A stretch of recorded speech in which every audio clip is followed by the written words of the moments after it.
Hello, my darlings. I hope you're all well. It was the first day of spring yesterday, and I know this because it was my birthday and my daughter's birthday, which is amazing.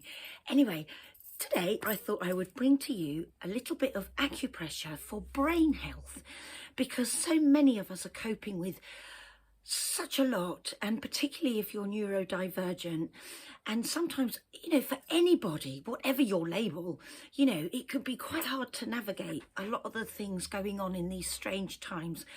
And also, as we all know, waiting to see a doctor is really difficult. Waiting lists for CAMs are really long. So I thought I'd bring you a few tips just to kind of boost your mental health, calm the mind, calm the brain, calm those emotions right down to bring clarity, focus, enhanced memory, boosted concentration, a little bit of perspective here and there, all these things that can just help us on a daily level.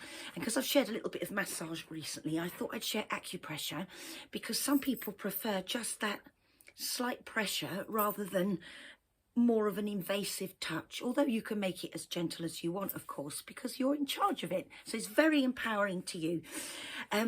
But what I'm going to share with you today, these acupressure points, actually helps to reduce anxiety and stress and stimulate brain function.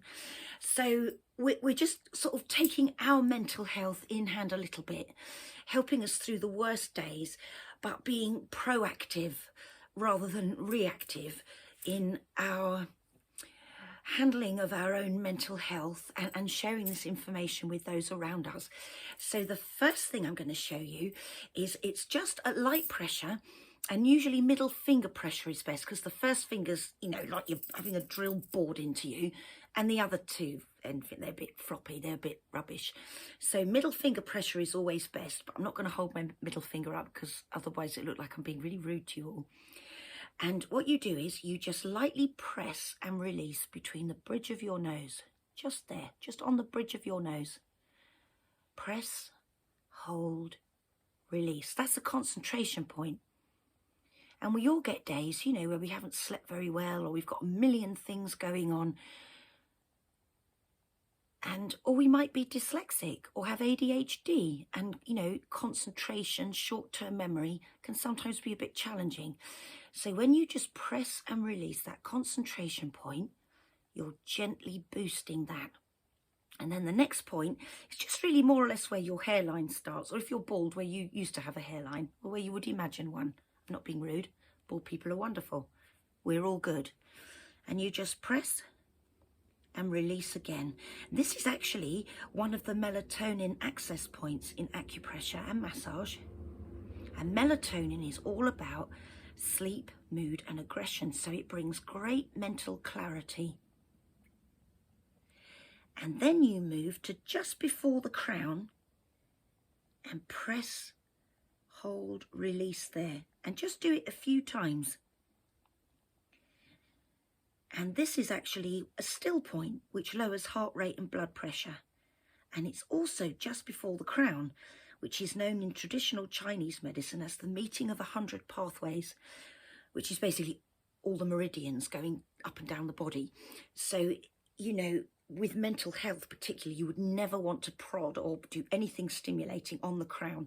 I never do anyway, even if somebody tells me they're perfectly fine, because you never know, they might have been living with some sort of mental health challenge for a while. So I'm always really respectful and really careful around there. So it's just before the crown and it's a still point, calms everything down, boosts memory, eases anxiety, stimulates brain function, and just really just calms emotions right down so you can think clearly. So this is why it all works. Anyway, I don't want to go all nerdy on you, so I'm trying to keep your videos short. How do you think I'm doing? I actually think, compared to the 21-minute ones I used to do, which were small documentaries, I'm doing not too badly. So I'm going to stay on track. So another thing you can do as well is if you push your hands up your neck, your fingertips up your neck, and where that first bony ridge at the bottom of your skull meets the top of your neck, it's known as the occipital ridge.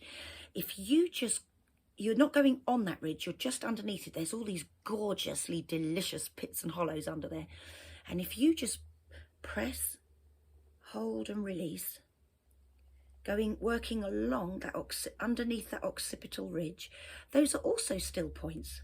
So help to lower heart rate and blood pressure, help to regulate it. Because when our heads are feeling very congested, our brains, we can hyperventilate. We can lead to a panic attack. It can, we can start to feel really overwhelmed and not breathe as well. So the heart rate and blood pressure obviously speed up. So when you just press and release just underneath that occipital ridge, both sides, you're on those still points, which bring the heart rate and blood pressure right down. And again, boost clarity, mental focus, brain function, massively reduces anxiety, really helps with stress, really helps you sleep too. Because often when we're feeling a bit overloaded or anxious, sleep can be impacted. So that helps with that too. And then the final one is if you separate out your fingers from your thumbs and you just find that little webby bit in between your index finger and your thumb and press and release that. I hope you could see what I'm doing. Press and release that. That's absolutely amazing for reducing anxiety too and boosting mental clarity and memory. Because often, and we do both sides, because the muscles of the hands relate to the muscles of the brain. So always do both sides. Balance left and right sides of the brain. So yes, when we're really overloaded, our memory can be impacted too. So this also boosts memory, alleviates anxiety and stimulates the brain, so keeps us really functioning on a good level. So I hope that helps. You could do it for yourselves, which is very empowering. I really believe in that, which is why I share all this stuff for free. If you're empowered, you've already started taking control, and actually that immediately boosts your serotonin levels, which is self-esteem, happiness, confidence. So, and share it on a friends and family basis, or if you're a therapist and you have somebody coming to you with mental health difficulties, share this. This is, or even on a Zoom call, you can share it so that people can use it for themselves on a regular basis. Anyway, stay well as you can and as happy as you can, everybody. Spring is now here, so hopefully it's going to get a bit warmer and people will start to feel a little bit brighter. We're all in this together, and I'll be back sharing some more tips next week. And if you want any diagrams of what I've shared with you today, if you log on to Anna Kennedy online, which is the International Autism Charity, I'm the Wellbeing Ambassador. I write a weekly article every Monday for Anna, and all the diagrams and any extra information will be on there. So please feel free to download it and use it as you wish. So I'm wishing you all a beautiful sunny week, and I will see you soon.